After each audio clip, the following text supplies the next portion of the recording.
mengudara untuk Anda pendengar dari kawasan Jalan Sernaro. Mega masih menemani situasi pagi hari Anda di Labuan Bajo pagi ini. Dengan rangkaian wawancara bagi kami di Labuan Bajo pagi ini.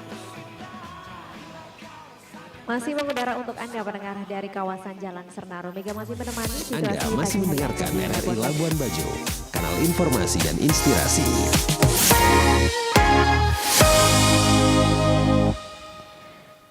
Di Labuan Bajo pagi ini pendengar akan kami ulas untuk Anda ya. BMKG Komodo Kabupaten Manggarai Barat kembali ingatkan mengenai banjir pesisir untuk Anda ya di hari ini.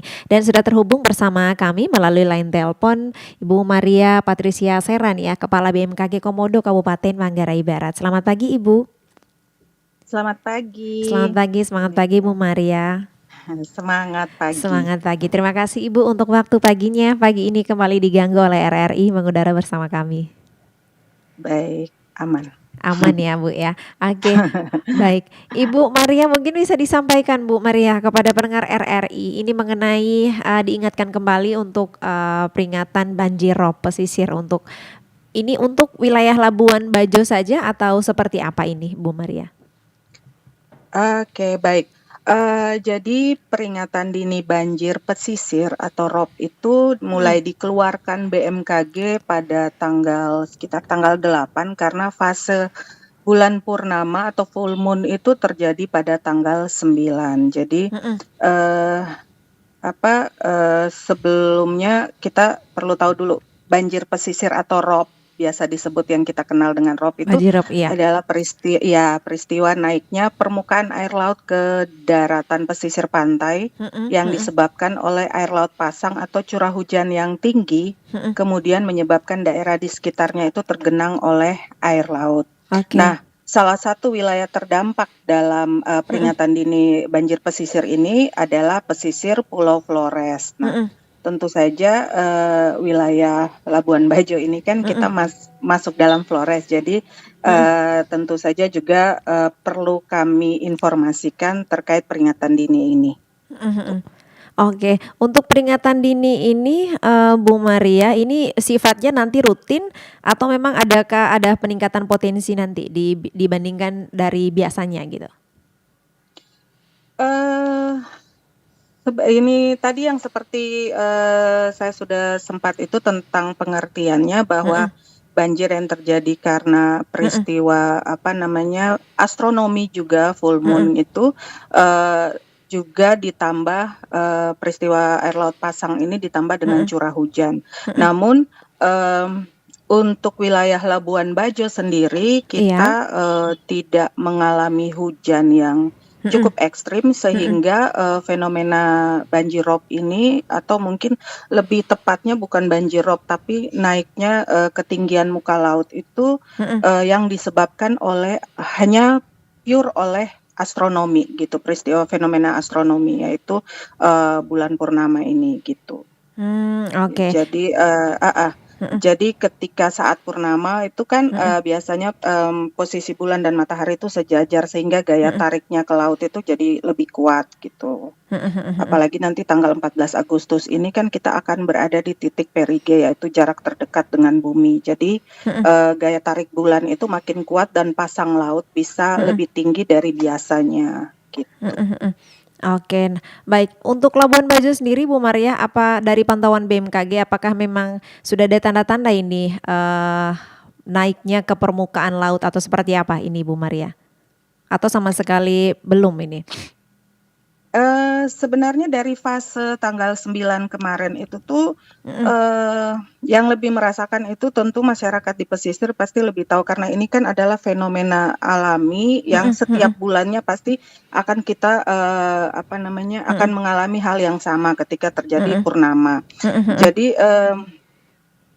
biasanya karena kali ini kita tidak disertai dengan angin kencang, gelombang tinggi gitu, kemudian curah hujan yang tinggi juga, maka karena faktor astronomi saja, jadi yang dirasakan mungkin di Manggarai Barat itu atau di Labuan Bajo ya, di Labuan Bajo karena memang wilayah kita ini kan lebih banyak lautnya dibandingkan darat. Jadi masyarakat Oke. pesisir itu pasti Mhm. tentu lebih merasakan dampak ketika terjadi surut maksimum dan pasang maksimum kayak gitu. Jadi Mhm. ketika hal ini terjadi, tapi Mhm. belum tentu misalnya pantai atau dermaga di Labuan Bajo dengan dermaga yang ada di Kepulauan Komodo itu tuh belum tentu terjadinya sama gitu, karena Mhm. bentuk pantai dan kedalaman perairan dekat pantai itu beda-beda. Itu bisa maksudnya membuat pasang yang diterima atau surut yang diterima itu juga berbeda setiap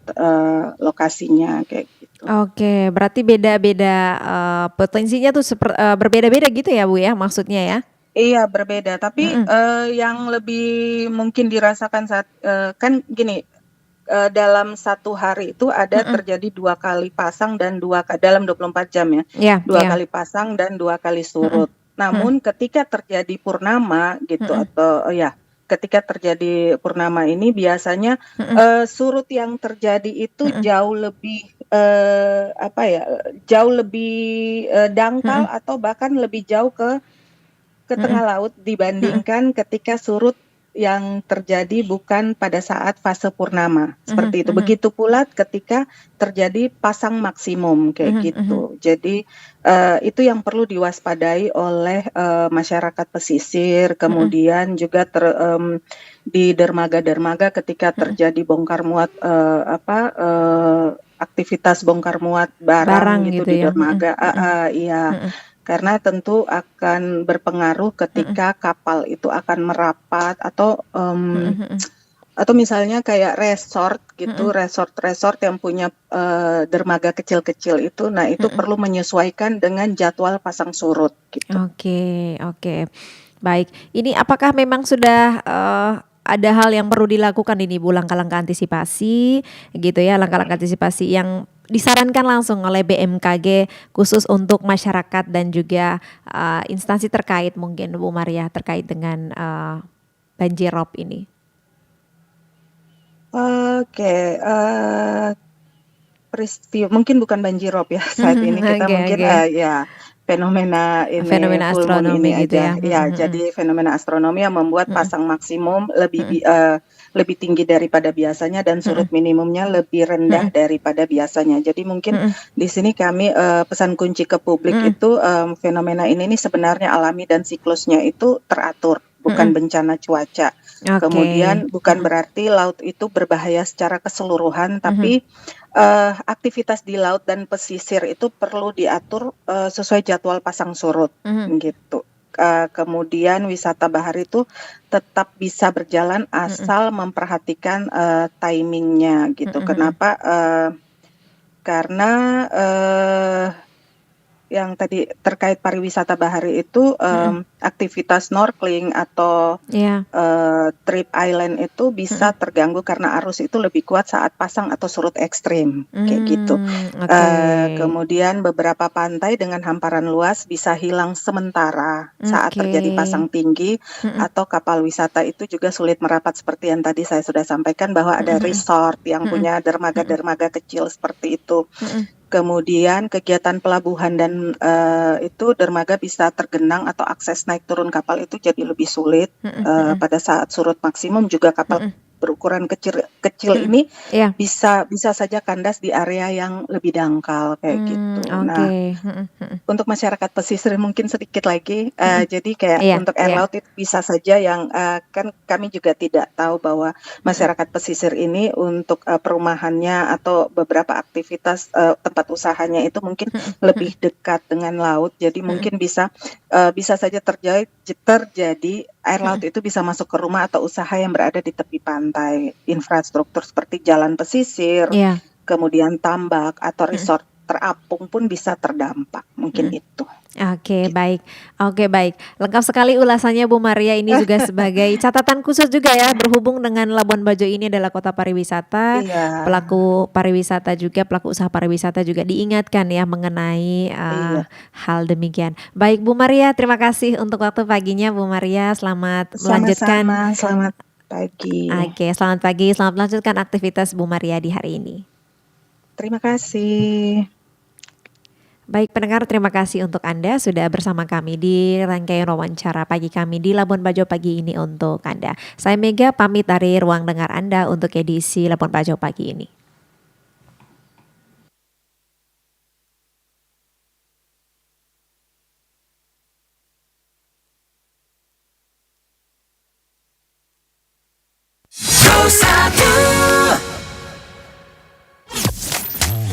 Anda masih mendengarkan RRI Labuan Bajo, kanal informasi dan inspirasi.